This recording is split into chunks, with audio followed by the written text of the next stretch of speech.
جانتے ہیں کچھ لوگوں کو یہ معلوم ہوگا کہ کہا جاتا ہے little knowledge is a dangerous thing. بہت ساری ایسی باتیں مجھے سمجھ میں آئی کہ کافی لوگ کہتے ہیں کہ قرآن شریف کو ہم کیوں سمجھیں، کیونکہ اس کا تفسیر کرنا ہمارے لیے نہیں ہے، اسے عالم ہی تفسیر کریں گے۔ لیکن اگر عالم تفسیر کرے گا اور پھر علم کی بات ہوتی ہے تو پھر جو لوگ سیکھنے والے ہیں وہ سیکھنے کے لیے عالم کو پکڑتے کیوں نہیں؟ وہ عالم کے پاس کیوں نہیں جاتے کہ مجھے اس کا علم بتاؤ؟ لیکن آپ کہیں گے کہ عالم تفسیر کرے، کیوں کرے گا؟ وہ اس کے پاس اور دوسرے کام نہیں ہیں، وہ تو علم حاصل کر کے امامت کر کے مفتی بن کے اور دوسرے کاموں میں مصروف ہے۔ آپ کو جاننا ہے تو آپ کو عالم کے پاس جانا ہوگا، اپنے امام کے پاس جانا پڑے گا، ان سے بیٹھنا پڑے گا، ان سے پوچھنا پڑے گا۔ اس کو کیا ضرورت پڑی ہے کہ آپ کو علم بتاتا رہے؟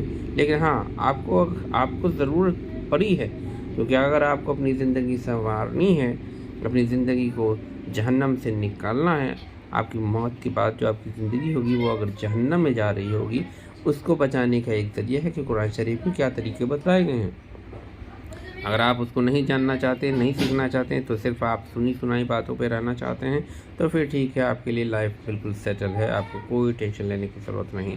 لیکن اگر آپ کو یہ پتہ چل جائے کہ قرآن شریف آپ کے لیے بھیجی گئی تھی لیکن آپ نے اس کو جانا نہیں، آپ نے اس کو سیکھا نہیں، آپ نے صرف اور صرف اپنا وقت برباد کیا اور کچھ سنی سنائی باتوں پر آپ نے عمل کیا، لیکن آپ کے پاس باتیں آئی تھیں، آپ کے پاس کتاب تھی، آپ کے پاس عالم تھے، آپ کے پاس جاننے والے لوگ تھے جو اس پہ کام کر رہے تھے، آپ نے اس کے ساتھ اپروچ نہیں کیا، آپ نے اس سے پوچھا نہیں، آپ نے اس کو جاننے کی کوشش نہیں کی، تو اس لیے سوال آپ سے پوچھا جائے گا۔ آپ نہیں کہہ سکتے یہ تو عربی میں تھا تو مجھے سمجھ میں نہیں آیا۔ ارے جنہیں عربی آتی ہے تم نے ان سے سوال کیوں نہیں کیا کہ بھائی آپ مجھے عربی نہیں آتی، آپ بتائیں اس کا مطلب کیا ہے، مجھے قرآن شریف جاننی ہے، اس میں جتنے 300 350 پنوں میں کیا لکھا ہوا ہے، صرف تراویح میں سن کر مجھے ثواب نہیں کمانا، مجھے اس میں سے اگر کوئی سوال پوچھا گیا اس کتاب میں سے تو مجھے جواب دینا ہے۔